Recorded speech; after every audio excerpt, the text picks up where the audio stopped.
This is Tim Wilson, on with Copy OBS and a built-in laptop microphone. This is another video from the Nomad Funnelhacker.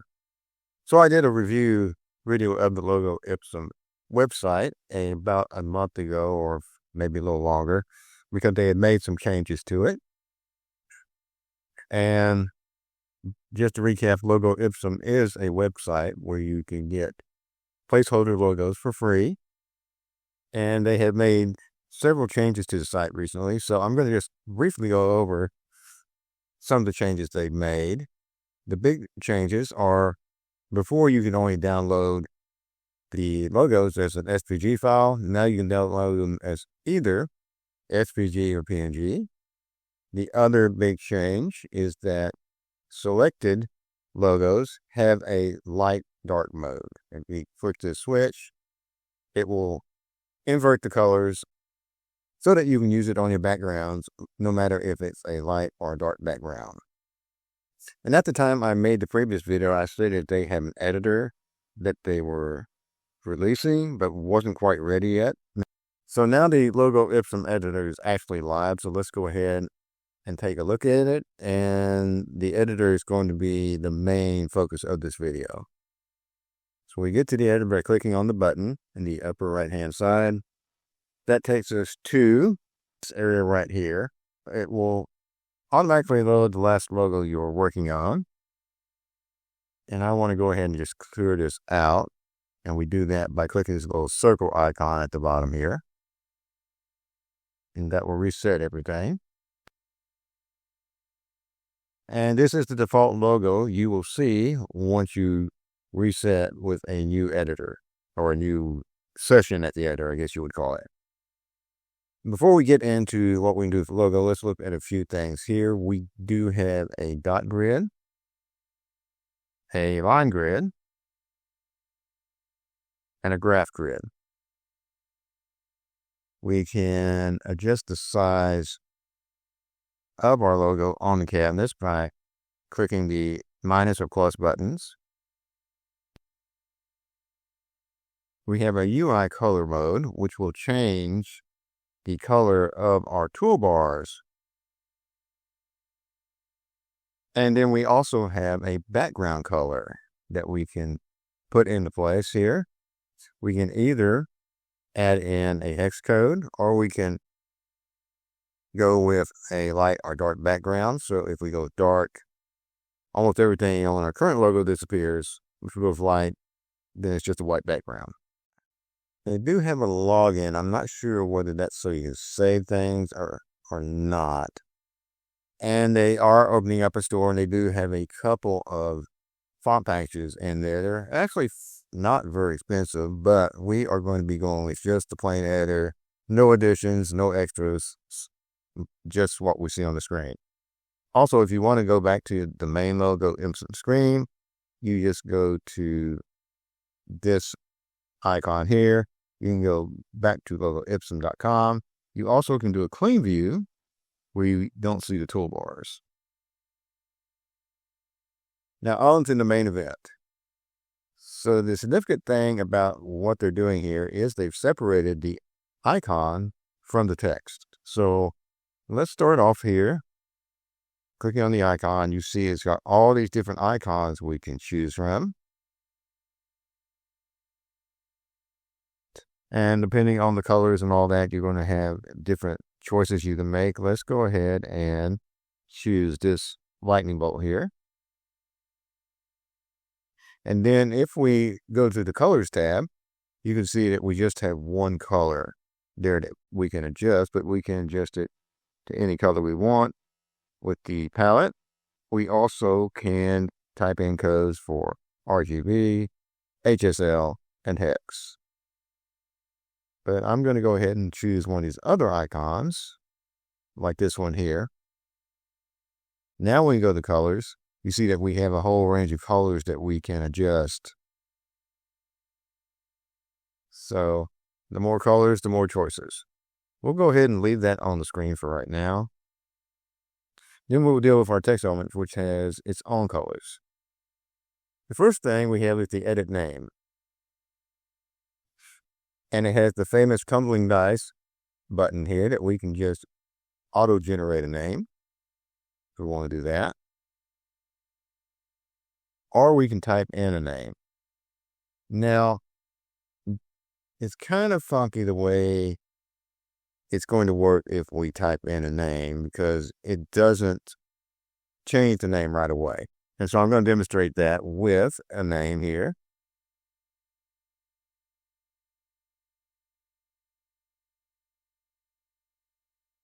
Okay, and if we just get out of there, nothing happens. So what we really need to do is put the name we want in there, and then go to our fonts down here, and we have a whole selection of fonts we can use, and pick out a font.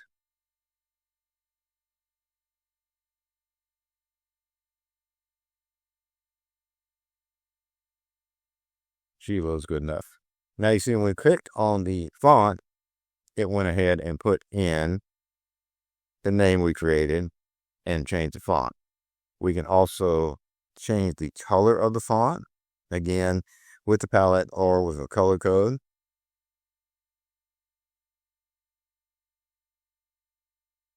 Let's go ahead and make this white. And then we will click on our background color to dark. Then we edit some more here. We can also do uppercase, lowercase, or title case. But once again, we have to make our selection and then click on the font tile. Okay, this is, and the case seems to be a little touchy here.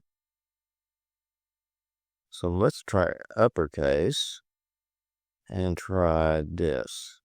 See, every time you want to change something with the name or the case, you're going to have to change the font type. Let's change it back to Chivo. We also can change the font size by either typing a number or using the plus or minus keys. You kind of get an interesting situation here is the bigger you make the text, the smaller the icon becomes. That's kind of weird. You also can change the font weight. So we could go to regular. We could go to italic.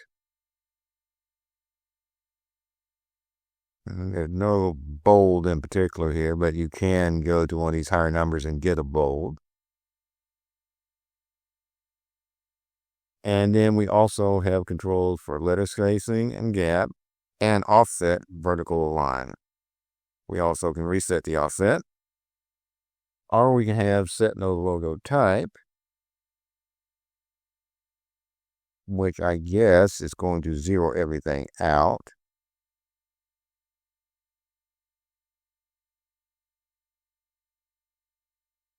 Until we choose another logo, let's go ahead and choose something a little crazy here. Let's go with Gluck. Is that what it is?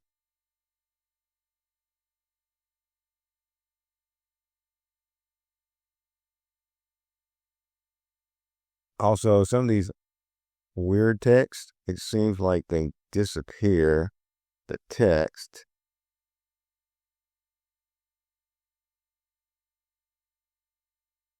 I'm not sure why that is. I think there's still a few bugs in the system. And one thing that would be nice is a undo and redo button.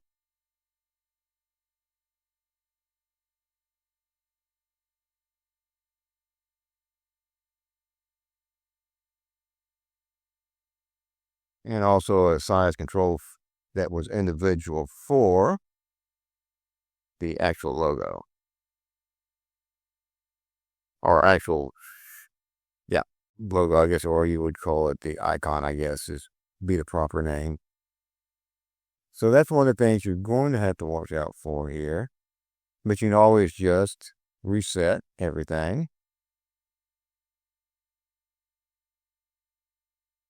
And that will get you back to where you were. Now we need to change this back to the light color. And you see there we are again with that font. And it's got the font that we chose the previous time, even though we reset. So apparently it will reset whatever last font style was used. And there's probably a few refinements they still need to make here. But it does give you some more adjustability on your logos. And of course, these are all placeholder logos, but you have more options than you used to. And I have a feeling that in time that they'll probably make this editor a little better.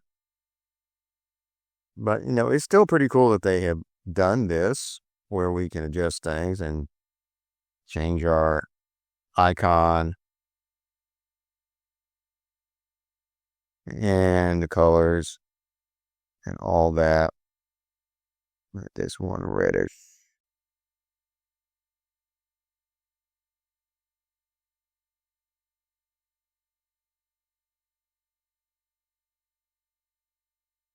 So this is brand new. It's just been made live.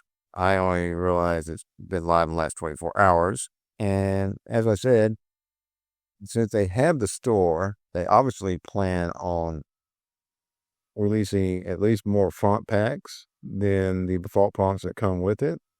Who knows, they may be even releasing icon packs. I don't know. But obviously, this is something that is going to become a component. And I'm not sure whether at some point we're going to get charged for this or not. But right now it's completely free. And so that is my review of the Logoipsum logo editor. On the whole, I think it's pretty good. I know that a few think that seem like they may still be a little buggy, but for something that's brand new and gives us more flexibility, it's pretty cool. If you like the video, please like and subscribe. It helps me and help the channel. And we are all rearranging deck chairs on the RMS algorithm. Other than that, my name is Tim Willis. I will talk to you next time.